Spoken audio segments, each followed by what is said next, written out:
Hi, I'm Patrick Peltier, and this is Walk Two Moons, Chapter 6, Blackberries.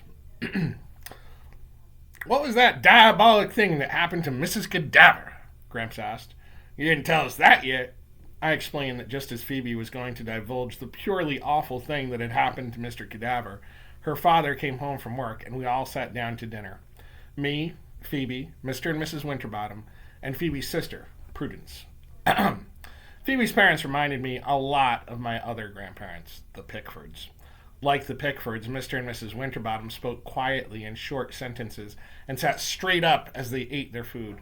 They were extremely polite to each other, saying, Yes, Norma, and Yes, George, and would you please pass the potatoes, Phoebe? And wouldn't your guest like another helping? They were picky about their food. Everything they ate was what my father would call side dishes: potatoes, zucchini, bean salad, and a mystery casserole that I could not identify. They didn't eat meat and they didn't use butter. They were very much concerned with cholesterol. From what I could gather, Mr. Winterbottom worked in an office creating road maps. Mrs. Winterbottom baked and cleaned and did laundry and grocery shopping. I had a funny feeling that Mrs. Winterbottom did not actually like all this baking and cleaning and laundry and shopping. And I'm not quite sure why I had that feeling, because if you listen to the words she said, it sounded as if she was Mrs. Supreme Housewife. For example, at one point, Mrs. Winterbottom said, I believe I've made more pies in the past week than I can count. She said this in a cheery voice, but afterward, in the small silence, when no one commented on her pies, she gave a soft sigh and looked down at her plate. I thought it was odd that she baked all those pies when she seemed so concerned about cholesterol. A little later, she said, I couldn't find exactly that brand of muesli you like so much, George, but I brought something similar home from the store. Mr. Winterbottom kept eating, and again, in that silence, Mrs. Winterbottom sighed and examined her plate. I was happy for her when she announced that since Phoebe and Prudence were back in school, she thought she would return to work. Apparently, during the school term, she worked part-time at Rocky's Rubber as a receptionist. When no one commented on her going back to work, she sighed again and poked her potatoes. A few times Mrs. Winterbottom called her husband Sweetie Pie and Honey Bun.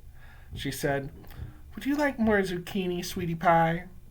And, Did I make enough potatoes, Honey Bun? For some reason, that surprised me. Those little names she used. She was dressed in a plain brown skirt and white blouse. On her feet were sensible, wide, flat shoes. She did not wear makeup. Even though she had a pleasant, round face and long, curly yellow hair, the main impression I got was that she was used to being plain and ordinary. That she was not supposed to be anything too shocking. And Mr. Winterbottom was playing the role of father with a capital F. He sat at the head of the table with his white shirt cuffs rolled back neatly. He still wore his red and blue striped tie. His expression was serious, his voice was deep, and his words were clear. Yes, Norma, he said deeply and clearly. No, Norma.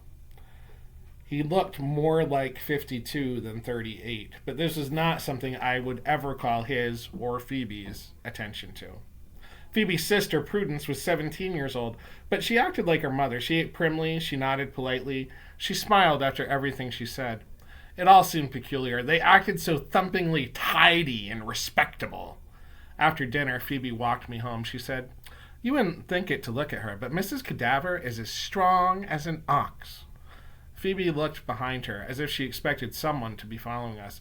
I have seen her chop down trees and lug the remains clear across her backyard.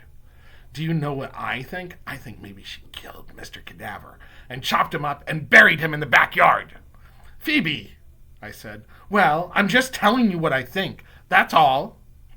That night, as I lay in bed, I thought about Mrs. Cadaver, and I wanted to believe that she was capable of killing her husband and chopping him up into little pieces and burying him in the backyard. And then I started thinking about blackberries. And I remembered a time my mother and I walked around the rims of the fields and pastures and bybanks, picking blackberries. We did not pick from the bottom of the vine or from the top. The ones at the bottom were for the rabbits, my mother said, and the ones at the top were for the birds. The ones at people height were for people. Lying in bed, remembering those blackberries made me think of something else too.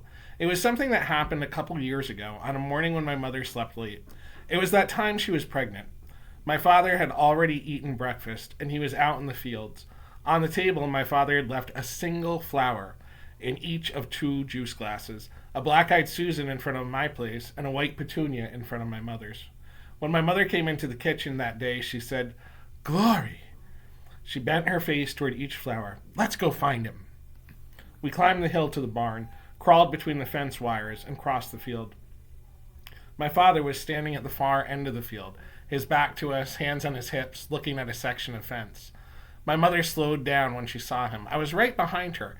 It looked as if she wanted to creep up and surprise him, so I was quiet too, and cautious in my steps. I could hardly keep from giggling. It seemed so daring to be sneaking up on my father, and I was sure my mother was going to throw her arms around him and kiss him and hug him and tell him how much she loved the flower on the kitchen table. My mother always loved anything that normally grows or lives out of doors. Anything. Lizards, trees, cows, caterpillars, birds, flowers, crickets, toads, ants, pigs. Just before we reached my father, he turned round. This startled my mother and threw her off guard. She stopped. "Sugar," he said. My mother opened her mouth, and I was thinking, "Come on, throw your arms around him, tell him!" But before she could speak, my father pointed to the fence and said, "Look at that. A morning's work." He indicated a new length of wire strung between 2 new posts. There was sweat on his face and arms. And then I saw that my mother was crying. My father saw it too. "What?" he said. "Oh, you're too good, John," she said. "You're too good. All you hiddles are too good. I'll never be so good. I'll never be able to think of all the things." My father looked down at me. "The flowers," I said. "Oh." He put his sweaty arms around her, but she was still crying. And it wasn't that what I had imagined it would be. It was all sad instead of happy. The next morning, when I went into the kitchen, my father was standing beside the table looking at 2 small dishes of blackberries, still shiny and wet with dew. 1 dish at his place and 1 at mine. "Thanks," I said. "No, it wasn't me," he said. "It was your mother." Just then she came in from the back porch. My father put his arms around her, and they smooched, and it was all tremendously romantic. And I started to turn away, but my mother caught my arm.